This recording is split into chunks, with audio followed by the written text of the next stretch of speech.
Have you ever stood on a port quayside, watched a great white cruise ship slide in at dawn, and wondered who is actually living inside that thing?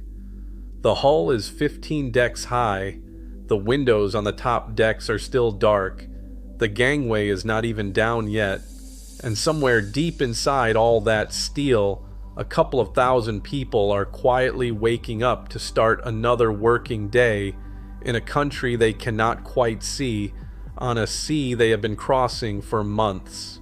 Most people on the quayside assume those crews are counting the days until they can finally get off.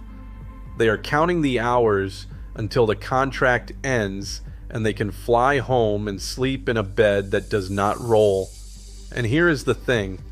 A lot of them feel exactly the opposite. Once you understand why, you will never look at a cruise ship the same way again. Hi, my name is Jack, and this is Life at Sea, the channel where we go inside the lives of the people who live and work at sea. Now, the crew we are talking about today are not the captain up on the bridge, and they are not the senior officers with their own cabins on the upper decks, with the windows and the views. The crew we are talking about today are the people who actually live below the waterline, the ones whose entire world for the next 9 months is a steel corridor called I-95, a cabin smaller than a parking space, a uniform hanging on a hook, and a community of a couple of thousand people who all happen to be living on the same ship at the same time. So let us get into who they actually are and why so many of them keep coming back.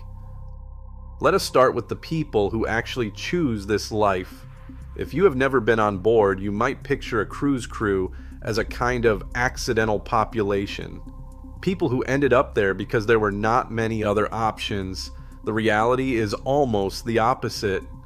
Getting onto a Royal Caribbean, Carnival, or Norwegian ship is harder than most outsiders realize. There is a recruitment cycle that can take months.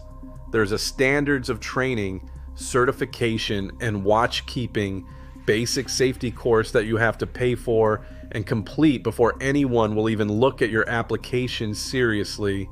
There are interviews with concessionaire agencies, medicals, paperwork, vaccinations, fitness assessments, and then a flight to a port city you have probably never been to on a date you do not get to negotiate. Anyone who finishes all of that and walks up the gangway carrying a duffel bag has made a deliberate decision. This is not a fallback job. It is a chosen one. The life stage profile of who actually does it is wider than you might expect. A lot of crew are in their 20s or early 30s, often a few years out of catering college, a hospitality school, or an officer cadetship at somewhere like Warsash in England or the Massachusetts Maritime Academy in the States. Plenty are mid-career chefs who got tired of the turnover of land restaurants, who realized they could cook for 3,000 people on a ship with better kit and a tighter brigade than the gastropub they were running on a high street back home. There are musicians, dancers, photographers, sound engineers, information technology officers, dive instructors, fitness teachers, art auctioneers, casino dealers, pursers, and medical staff. It is, honestly, one of the most varied workforces in the world. It is also an internationally crewed industry with people drawn from across the world.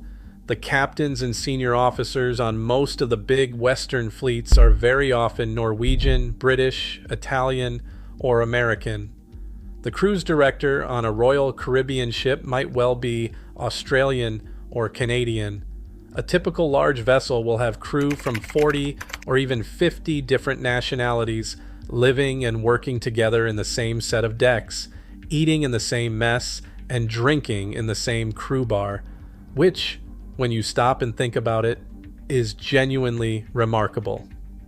And here is something a lot of people do not realize about who actually chooses this life. The ones who hate it, do not stay. They finish one contract, sometimes not even a full one, and they go home and never come back. So when you meet a cruise crew member on their 5th or 6th or 12th contract, you are not looking at someone who is trapped. You are looking at someone who has run the numbers, lived the reality, seen the worst of it, and chosen it again anyway. Most experienced cruise crews will tell you plainly that the people you actually meet on board are largely self-selected. The doubters filter themselves out within the first season. The ones who stay have a reason. Now let us go down to the world below the waterline. Let us paint a picture of what is actually down there, because most cruise passengers walk over the top of it for an entire week without ever seeing a square foot of it. Most large cruise ships have a long, fluorescent lit corridor running almost the full length of the vessel, from bow to stern, usually on deck 0, 1, or sometimes 2. On Royal Caribbean ships, this corridor is called I-95, named after the famous American interstate highway that runs up and down the East Coast. On a peninsular and oriental ship out of Southampton, the same artery is called A1. Same engineering, same purpose, different sign over the door, and that small detail actually tells you quite a lot about how each fleet thinks about itself. The I-95 is the spine of the working ship. The walls are lined with pinned notice boards covered in safety drill schedules, port arrival times, crew bulletins, sign-up sheets for football tournaments, and photos from last Tuesday's birthday in the mess. Heavy trolleys of luggage and provisions rumble past at all hours, and there is always somebody walking briskly the other way in a uniform you have not seen before. Off the I-95 are the cabins, and the numbers here are the part most outsiders find hard to believe. A typical crew cabin is somewhere between 70 and 90 square feet of floor space. The ceilings are sometimes under 6.5 feet. Most have no porthole and no natural light. You share with one roommate if you are lucky, 2 or 3 if you are not. There is a bunk bed, a small locker, and a thin shared bathroom that you negotiate around your roommate's shift schedule. What makes any of it livable is the small stuff. Photos and postcards are taped to the bulkhead above the bunk, sometimes 3 or 4 contracts deep, where newer pictures have gone up on top of older ones. A locker arrangement is worked out to the cubic inch, with an unspoken cabin etiquette about whose shelf is whose and what you do and do not touch. A tiny fan is clipped to the bed frame for the nights when the air handlers are running warm. There is personal kit, there are charging cables, and there is the right book for the right mood. The crew mess sits somewhere along that same corridor. It is cafeteria style, open from before sunrise to past midnight to feed an industry that runs on rotating shifts. The menu rotates to cover an international crew, so you will get curries, pasta, rice dishes, stews, hot soups, and several variations of bread, all in the same week. Filtered coffee, tea, and water are free and always on. Officers and senior staff often have a slightly nicer mess up the ship, sometimes with table service. And then there is the crew bar. On most ships, it sits on deck 0 or deck 3, just off Interstate 95. It opens early evening, and the prices are, honestly, embarrassing if you have ever bought a drink anywhere normal. Beers cost around $1.50. Cocktails cost between $2 and $3. Popcorn and chocolate come from the bar. The bowls of popcorn come out around 8 in the evening like clockwork, which is, honestly, one of the small things that makes the whole space feel like a community. By 9 or 10, the place is heaving, the bartenders are running, and the next 4 hours are the closest thing this life has to a Friday night. Above all of that, on a lot of ships, is a small back deck reserved for crew with a jacuzzi tucked above the bow, a few sun loungers, and the place where everyone catches a last cell phone signal as the ship pulls out of home port at the end of a turnaround day. Now let us get into the reasons crew actually sign back on.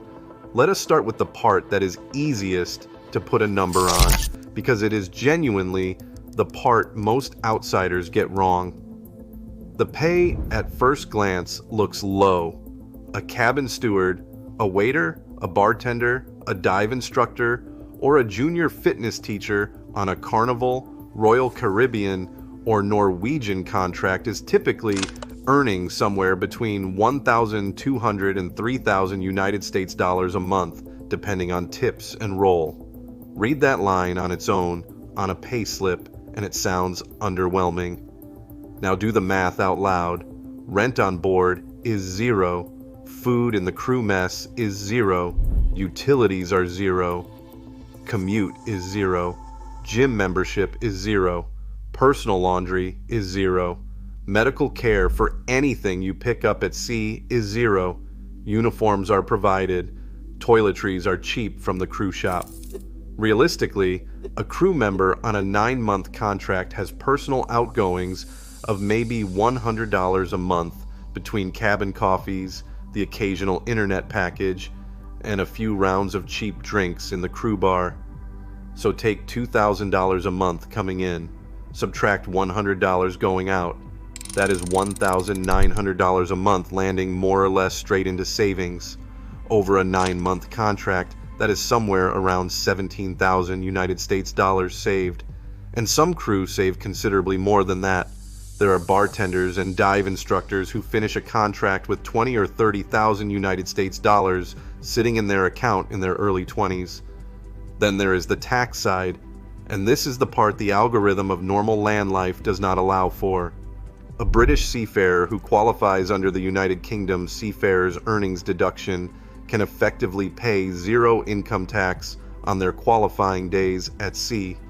An American crew member can use the Foreign Earned Income Exclusion, which is indexed and currently shields well over $100,000 of foreign earnings from United States federal tax.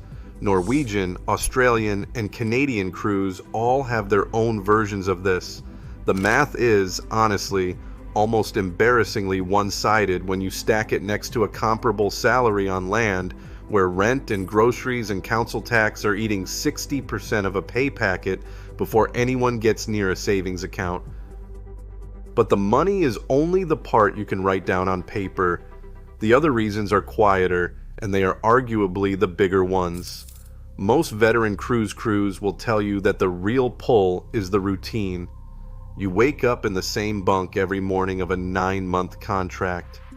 You know the rhythm of muster drills and port days. You know the way the ship sounds at 4 in the morning.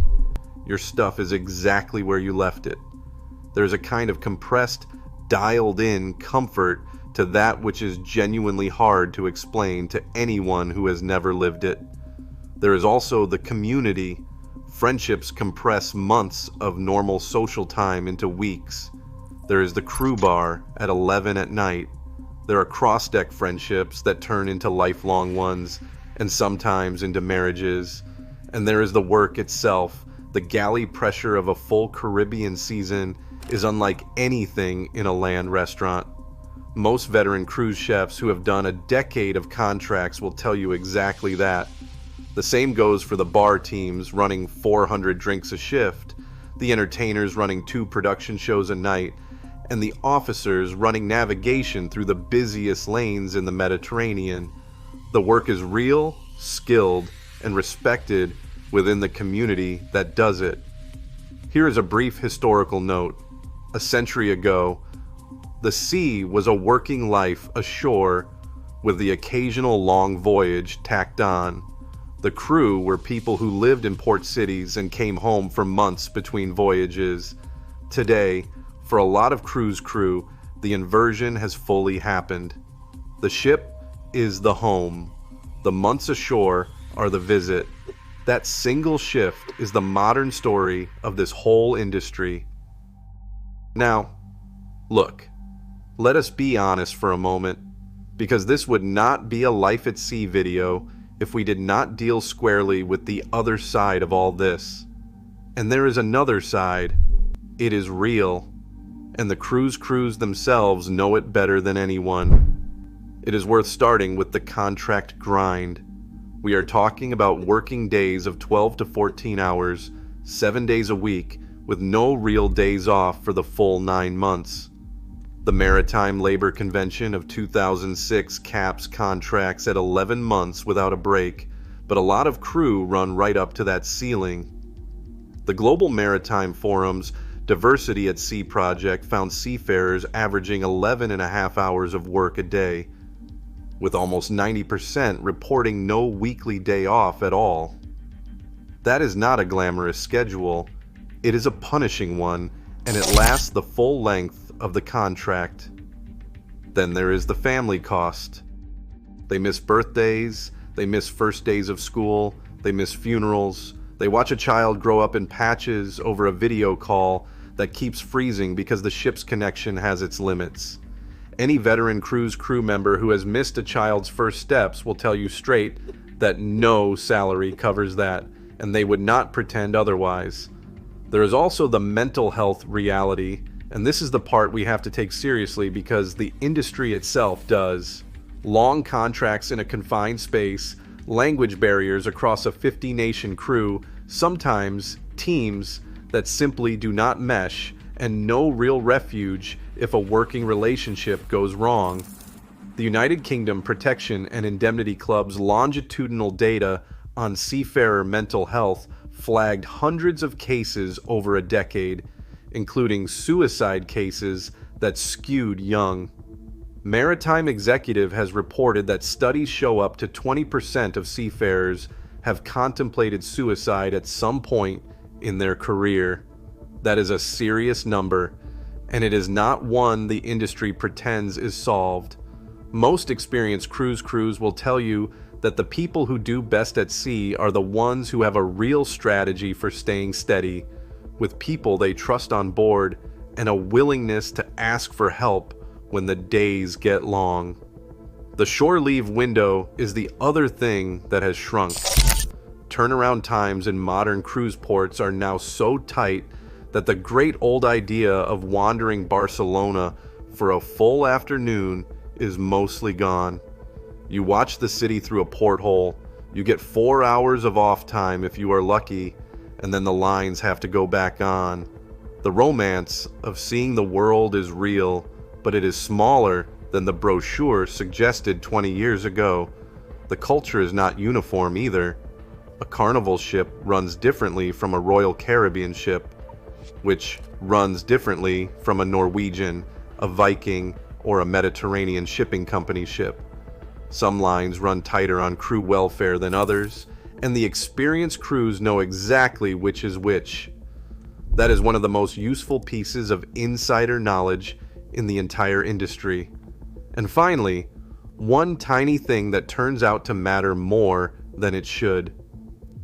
The cheap pair of noise-canceling headphones gets you through the constant hum of a cabin below the waterline, where the propeller and the pumps and the air handlers never quite stop, not even at 3 in the morning. Honestly, the people who do all of this, who keep choosing to come back contract after contract knowing the full picture, are doing something genuinely impressive. So, let us pull all of that together. Most people on the quayside watching a cruise ship come in at dawn assume the crew inside cannot wait to get off. The truth is more interesting than that. For a lot of them, the steel corridor of I-95, the bunk that has been theirs for 9 months, the crew bar at 11 at night, the routine, the community, and the math that lets a contract become a real savings pile while everything else is paid for, add up to a life that genuinely beats what they could build ashore. It is not for everyone. It costs real things. The people who choose it know that better than anyone, and they choose it anyway. If you enjoyed this video, make sure you subscribe to Life at Sea for a lot more content just like this. And if you have ever worked a cruise contract or known someone who did, drop it in the comments below. I would genuinely love to hear it. Thanks for watching.